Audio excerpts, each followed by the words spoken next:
नमस्कार. आपण आहोत चंद्रपुरात आणि चंद्रपूर शहराच्या महानगरपालिकेच्या निवडणुका होऊ घातलेल्या आहेत आणि खरं तर निवडणुकीचा बिगुल वाजला आहे. प्रचाराला सुरुवात देखील झाली आहे. आज आपल्यासोबत आहेत सुनीता मॅडम लोढिया. खरं तर अनेक वर्षांपासून त्यांची सामाजिक आणि राजकीय अशा एकंदरीत गोष्टींची त्यांची नाड जुडलेली आहे आणि खरं तर इथल्या प्रभागात म्हणजे प्रभाग क्रमांक 8मध्ये आपण आहोत आणि मुळात इथल्या समस्या काय आहेत आणि त्या समस्या त्या कशा सोडवणार आहेत, कारण निवडणुकीला त्या उमेदवार म्हणून उभ्या आहेत आणि एकंदरीत राजकारणाचा आढावा घेण्यासाठी एक विशेष मुलाखत आपण त्यांच्याकडनं घेत आहोत. मॅडम नमस्कार. नमस्कार, मी सुनीता लोढिया. नक्कीच काय सांगाल, कारण आता अगदी निवडणुकीचा वेग वाढतो आहे. प्रभाग क्रमांक 8मध्ये आपण आहात आणि उमेदवार म्हणून काय सांगाल, इथल्या काय मुळात समस्या आहेत? आत्ताच नुकते मी अपक्ष उमेदवार म्हणून मला चिन्ह मिळालेलं आहे हिरा, डायमंड, वडगाव प्रभागाचा डायमंड. तर या वडगाव प्रभागामध्ये मी गेली 25 वर्षापासून अविरत काम करत आहे. हा नवीन लेआउटचा प्रभाग असल्यामुळे इथे खूप काम होते. म्हणजे WBM रस्ते करण्यापासनं ड्रॅनेज, लाईट्स, पाईपलाईन आणि ओपन स्पेस डेव्हलप तसा खूप बॅकलॉग होता, कारण की नवीन लेआउट्स खूप आहेत आणि जवळपास 80% तो बॅकलॉग आपण भरण्याचा प्रयत्न केला इमानदारीने. आणि आता हा सुशिक्षित जेवढा एरिया आहे, सिव्हिल लाईन म्हणतात, त्याचसोबत इथे जे अमृत योजनेतनं जे काम झालं आहे, तर अजूनही काही ठिकाणी हवेली गार्डन झालं, स्नेहनगर झालं, प्रॉपर वडगाव जुनी वस्ती झालेलं आहे, तिथे पाईपलाईन्स टाकल्या, नल है बट जल नाही, ही परिस्थिती आहे. लोकांना मीटर लागलेले आहे, बिलं पण महानगरपालिका देऊन राहिली आहे, पण खरं पाहता तिथे पाणी अजून लोकांना मिळत नाही. आणि ज्या विहिरी आहेत त्या फरवरी एंड मार्च स्टार्टिंगलाच आटून जातात. तर पाण्याचा खूप मोठा प्रश्न आहे अजूनही. एवढा मोठा डेव्हलप आणि सर्वात जास्त टॅक्स भरणारा हा जो एरिया आहे, तर इथे एक अत्याधुनिक विकसित अशी स्मशानभूमी नाही. तर माझं स्वप्न आहे की आपल्या प्रभागामधनं जी नदी वाहते आहे त्याच्या किनाऱ्यावर एक छानसं गार्डन आणि एक इलेक्ट्रिक विद्युत उपकरण लावून स्मशानभूमी डेव्हलप करण्याचं माझं स्वप्न आहे. ते साकारण्याचा मी प्रयत्न करते आहे. त्या व्यतिरिक्त आपल्या इथे ज्या ड्रॅनेज सिस्टीम कुठेही छोटी मोठी ड्रॅनेज करतात त्याला कवर नाही आहे आणि त्याच्यामुळे खूप डासांचा त्रास होतो. तर माझी महानगरपालिकेमध्ये एक मागणी राहील, आपण जेवढी ड्रॅनेज करतो त्याला कंटूर सर्वेनुसार स्लोप मिळवला पाहिजे आणि ती ड्रॅनेज पूर्णतः कवर्ड असली पाहिजे, ज्याच्यामुळे पाण्याचा निचरा पण होईल आणि डासांचा त्रास होणार नाही. ही एक माझी मागणी राहील.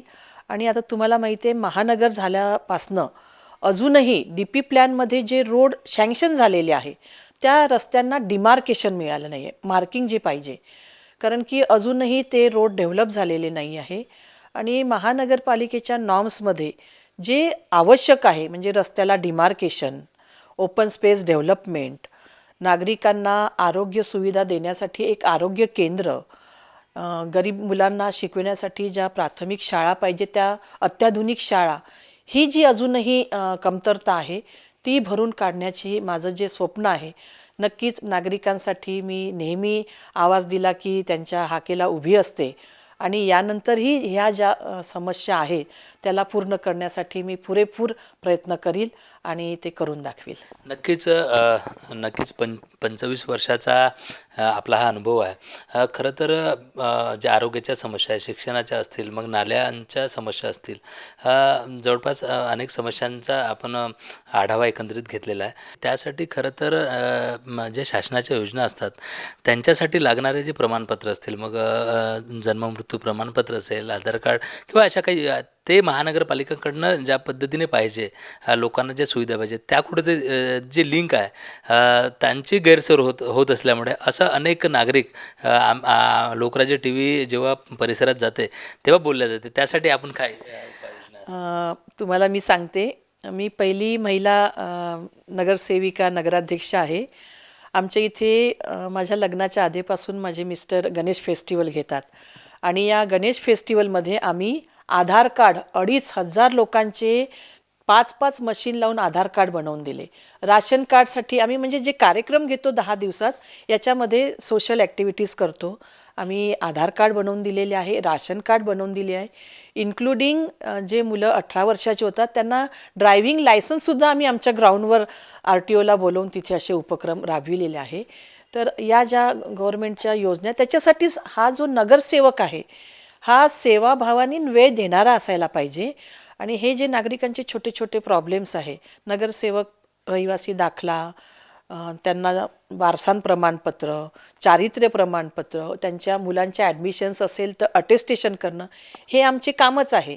पण त्याच्या व्यतिरिक्त तुम्ही जे म्हणाले आधार कार्ड, राशन कार्ड, तर आम्ही जेव्हा हे उपक्रम घेतो तर भरभरून प्रतिसाद मिळतात आणि मी हे सुद्धा कामं लोकांची करत असते. नक्कीच नक्कीच मॅडम. खरं तर या विशेष मुलाखतीमध्ये राजकारणामध्ये ज्या पद्धतीने चर्चा सुरू आहे, एकंदरीत वैयक्तिक आरोप प्रत्यारोप पण खूप आपल्याला पाहायला मिळालं. मात्र स्थानिक स्वराज्य संस्थेच्या निवडणुकीमध्ये ज्या पद्धतीने काँग्रेसला भरघोस यश येताना आपण पाहिलेलं आहे. अनेक नगरपरिषदा, नगरपंचायतीमध्ये काँग्रेसनं विजय मिळवला आणि गेल्या अनेक वर्षांपासून आयकॉन म्हणून आपल्याकडे बघितलं जातं. आणि महिलांच्या ज्या समस्या, त्या महिलांच्या समस्या आपण अनेक सोडवल्याचं देखील सोशल मीडिया किंवा बातम्यांच्या माध्यमातून आम्ही ऐकतो आहोत. मात्र आता सध्याच्या या निवडणुकीमध्ये स्वतः आपलं तिकीट कापलं गेलं, आपण खूप निकटवर्ती आहात आणि अनेकांची आशा आपल्या माध्यमातून तिकीट मिळवायची असते. अशा वेळी स्वतः AB फॉर्म आपल्याला प्राप्त होऊ शकला नाही, याचं काय दुःख आहे? परिसरात एक वेगळी चर्चा देखील आहे. आपलं मत काय? तुम्ही पूर्ण चंद्रपूर शहर फिरला असेल. मी गेली 27 वर्षापासनं काँग्रेसचे पदाधिकारी आणि कार्यकर्ता म्हणून वावरते आहे समाजात. यूथ काँग्रेसला मुझफ्फर हुसेनच्या बॉडीमध्ये मी काम केलं. शरद अहेर यांच्यासोबत काम केलं, राजीव सातव यांच्यासोबत काम केलं, निलेश पारवेकरांसोबत काम केलं, यशोमती ताई आणि मी यूथ काँग्रेसला होतो. त्यानंतर माणिकराव ठाकरे यांच्या प्रदेश पदाधिकारी म्हणून मी काम केलं. अशोकराव चव्हाणसोबत मी काम केलं आणि पक्ष वाढविण्याचं काम केलं, पक्ष जिवंत ठेवण्याचं काम केलं. 2014 नंतर काँग्रेसला गळती आलेली होती. नवीन नवीन नेते येतात, त्यांना नवीन नवीन पदाधिकारी हवे असतात. मी काही फार जास्त बोलणार नाही. तुम्ही हा प्रश्न जर आमचे जे नेते आत्तापर्यंत तुम्हाला माहितीच आहे, खासदार आहे, विरोधी पक्ष नेता आहे, या सगळ्यांना आम्ही नेता मानत आलो. जो कोणी काँग्रेसमध्ये आला, आमदार, खासदार, मिनिस्टर झाले, त्यांना आम्ही नेता मानत आलो आहे. आणि त्यांना असं वाटलं असेल की आता या योग्य उमेदवार नसेल, त्याच्यामुळे कदाचित कापलं असेल. हा प्रश्न त्यांना विचारला तर माझ्यापेक्षा ते चांगलं, कारण ज्यांनी कापलं ते चांगलं उत्तर देऊ शकेल की का बरं कापलं. कारण की मी तर माझ्या प्रभागामध्ये पूर्ण पॅनल तयार केलेलं होतं आणि माझ्या व्यतिरिक्त आता एवढ्या वर्षापासून काम करते, माझ्यासोबत जे सहयोगी किंवा मला आशेचं किरण म्हणून बघतात ते पण म्हणायचे की मॅडम हमारे लिए भी तिकीट दिला दो. म्हणजे माझं तिकीट इकडे कापत आहे हे तर स्वप्नातही कधी विचार नाही केला. मी दुसऱ्यांचं तिकीट कसं चांगलं राहील हे मी माझ्या नेत्यांना समजवण्यामध्ये टाईम घालवत होते.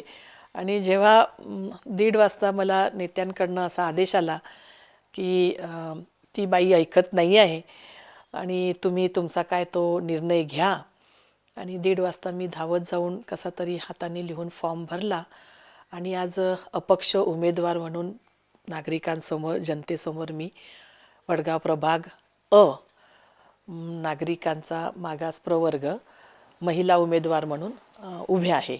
विशेष मुलाखतीमध्ये भावनात्मक की म्हणजे गंभीर आपण जे मुद्दे राजकारणातलं जे समजदारीपणा जो असतो, अशातही आपण कोणाचं नाव न घेता आपण या प्रश्नांची उत्तरं दिलेली आहेत. मी शेवट या मुलाखतीत जात असताना इथल्या नागरिकांना, इथल्या प्रभागातल्या मतदारांना किंवा या नेत्यांना, इथल्या मतदारांना आपण काय शेवट आवाहन करणार आहात? पहिल्या प्रश्नाचं उत्तर असं देईल की नेत्यांनी मोठे जे पक्ष आहे, शिवसेना, राष्ट्रवादीमध्ये 2, शिवसेनेमध्ये 2, मी हे सगळी प्रणाली बघत होते 29 तारखेपर्यंत. अलायन्ससाठी खूप लोक आलेत, नॅशनलाइज पार्टी, पण त्या पक्षांशी अलायन्स केलं नाही नेत्यांनी. आणि माझ्या प्रभागामध्ये जो एक अपक्ष उमेदवार निवडून आला त्याच्याशी 3-3 सीटा देऊन अलायन्स केलं आणि मला डावललं.